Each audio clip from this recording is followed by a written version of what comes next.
Hello, America. It is Friday, and we had a studio audience come in, and we want to talk a little bit about the election.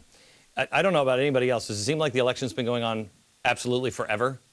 When it is, I was in the car the other day, and I heard somebody mention Nikki Haley. She's running for governor of South Carolina. And remember that there was this controversy where they were calling her names and saying, well, that doesn't narrow it down much. Anyway. There was a big scandal, a few months back, and I'm driving in the car. My first thought was, my gosh, she's still running? I mean, that this is still going on? It feels like there should have been an election for that long ago. I don't know how. First of all, could anyone run for 2 years? Could you just go out and run? I'm not asking you if you would want to. I'm asking, could you leave your life as you know it and do what these politicians do for 2 years? Anybody? Does that make anybody wonder how or who they're indebted to by the time they're done? How do you do that? We've got a problem here in America that we're spending far too much money on these campaigns, and it takes far too long.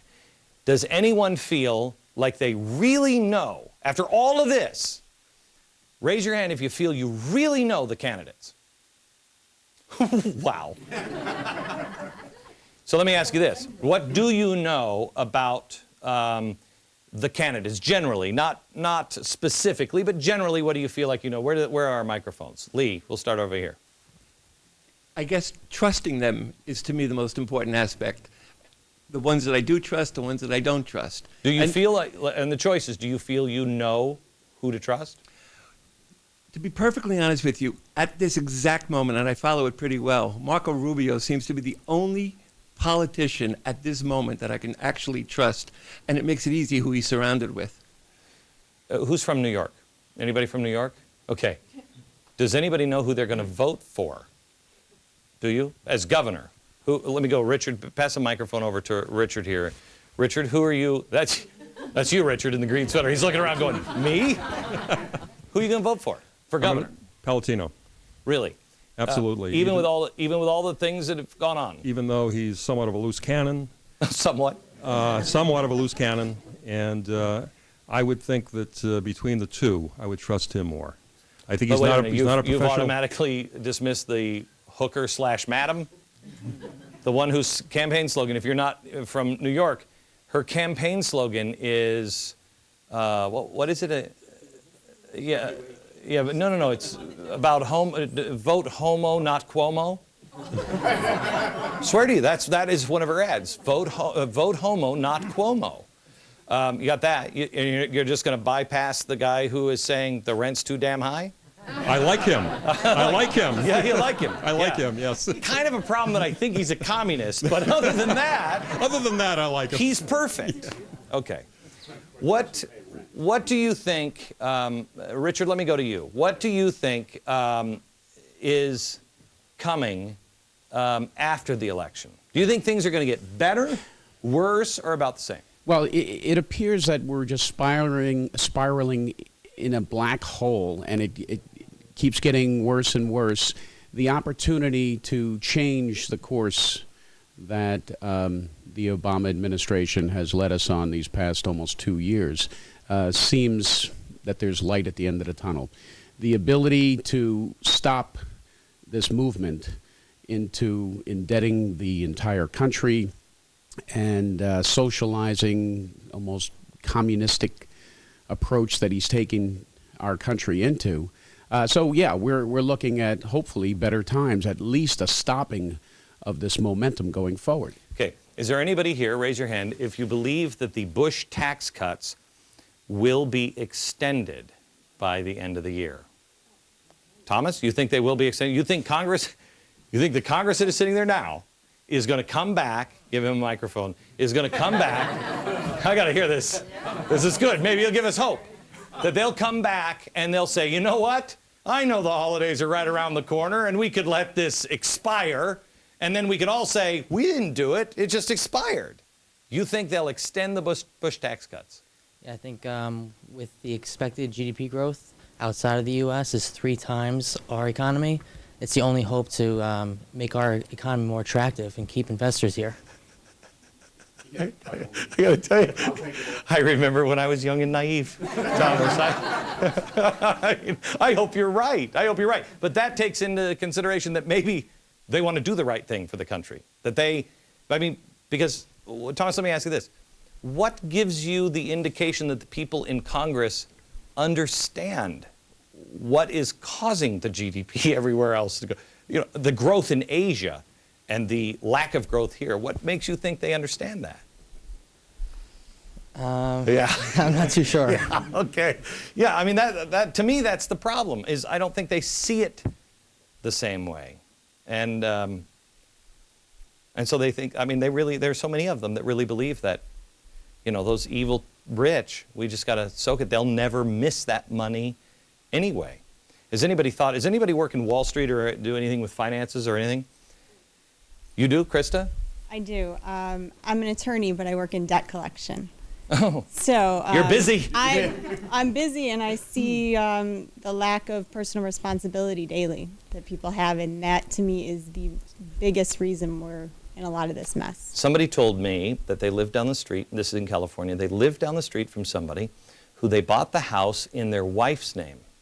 They then saw that a house that they always coveted, always wanted down the street, was for sale at an unbelievable deal, lower than the house that they bought their house for. So they went into foreclosure and walked away from the house that was in her name and purchased that house in his name. You're not surprised by that at all? No, not at all. And they probably will not have to pay for anything. That is obscene. That's obscene. All right, we'll have some more conversation, but I want to bring in three people that may or may not win, but I thought they were worth talking to. In Colorado is Tom Tancredo. He is a former congressman who is now running for governor of Colorado on the American Constitution ticket, and Ryan Frazier. He is a Republican running for Congress in Colorado also. And joining me from Arizona, Ruth McClung. She is a 28-year-old Republican who is now running for Congress. Ruth, I want to start with you because you are you're a physicist. Is that right? That's correct. But I thought everybody who was conservative was a moron. What? Did you just become a conservative and now your IQ is going to start to slide down, or what happened to you? I've been a conservative probably since I was roughly 12 years old, and something that conservatives look at is what are the unintended consequences of things that are actually pushed through, which is very heavily involved in physics, is looking at things from all different angles and looking at unintended consequences. Have you read the book Physics for Future Presidents yet? Seriously. I have not read it, but I do own it. Oh, you do own it? You should read it. It's actually very, very good. I mean, every president should read it. It's a really good. The guy's from Berkeley, California, and I don't agree with anything that he, probably stands for, but it's a brilliant, brilliant book, and everybody who wants to be president should read it. You got involved. I mean, you're not a politician, right? Or is the economy so bad that there's no physics jobs? I actually worked full-time till roughly May this year, then worked part-time, and only about 3 weeks ago did I actually go to being a full-time campaigner. So how are you doing this? How are you staying? How are you eating? Well, fortunately, my husband, he was working on starting a business, but he went back to work to support me through this. So Okay. I have a great husband that's helping me out. And why did you run? I was pretty fed up with just the direction the country was going. I've been running for over 1.5 years now.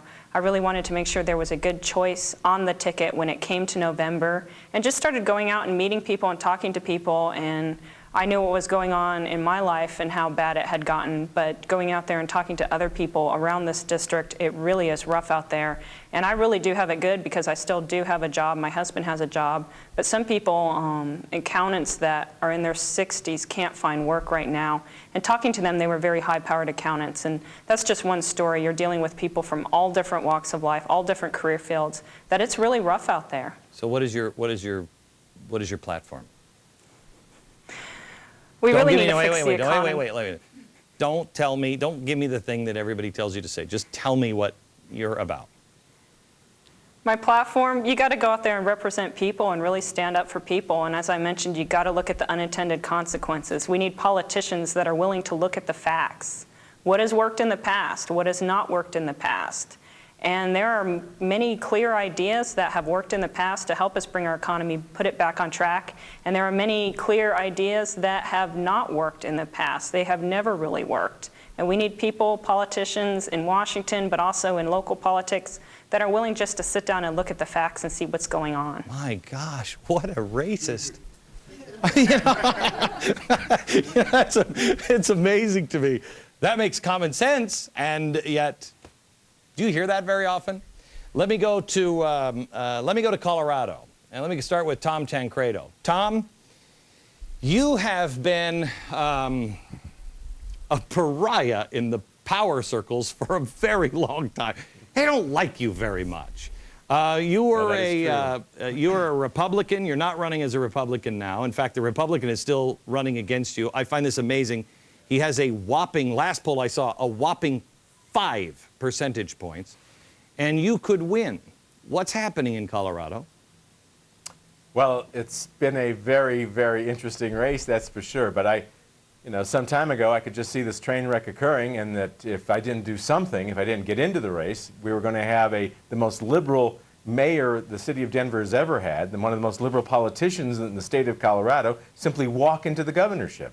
And so I got into the race, and things have changed. Okay, That's true. Now we're neck and neck. Let me show the poll numbers. We checked. There's been a few people. Ron Paul went from 0 to, I think, 19, not Ron Paul, but Ross Perot, went from 0 to 19% when he ran. But I don't think anyone in America has ever done this. Look at this poll. Can you put the poll number up, please? Look at the poll. You went from 13% to 41% from 39.7 from September 9th to today. That's incredible. And we're higher than that today, I'll tell you. What is the number today? It's, well, the most recent poll we saw was I had 44% and he had 47%. So that was a public policy poll 2 days ago. There's a Rasmussen poll supposed to come out today. I'm told it might look really good, even better. Okay. Tom, the thing that the guy you're running, what's his name? Hickenlooper, right? Yes. Yes, Hickenlooper. The thing that I played on the program yesterday is this audio of him and the way he's talking about the people of Colorado and the West. And I want to play this video and get your comments on it. Yeah. I think a couple things. I mean, you know, the tragic death of Matthew Shepard occurred in Wyoming. Colorado and Wyoming are very similar. We have some of the same, you know, backwards thinking in the kind of rural western areas you see in, you know, Montana, Wyoming, Colorado, New Mexico. I have family in Wyoming. Yeah. I don't think they're backwards. I don't think they're going to beat anybody to death because they're different than anybody. Well, I think it's an insult. It's a total insult. And here's the thing. It's not just an offhand comment about the difference between rural and city folk, you know? It is, remember the context. He's talking about a murder, the murder of a young man up in Wyoming because he was a homosexual. And he's suggesting that that's a relatively common sort of attitude out here in the West, in Colorado, he said, Wyoming, Montana. What a thing to say.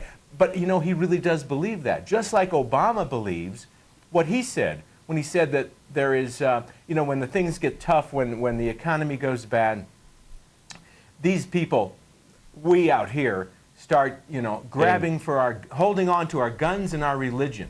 You know, it's this condescending, elitist attitude. But by the way, I should say that if I'm going to hold on to anything, I'm going to hold on to my guns and my religion. It's okay with me. All right.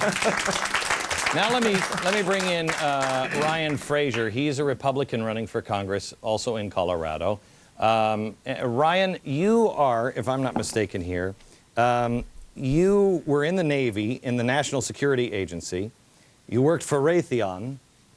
So you're obviously part of the military-industrial complex.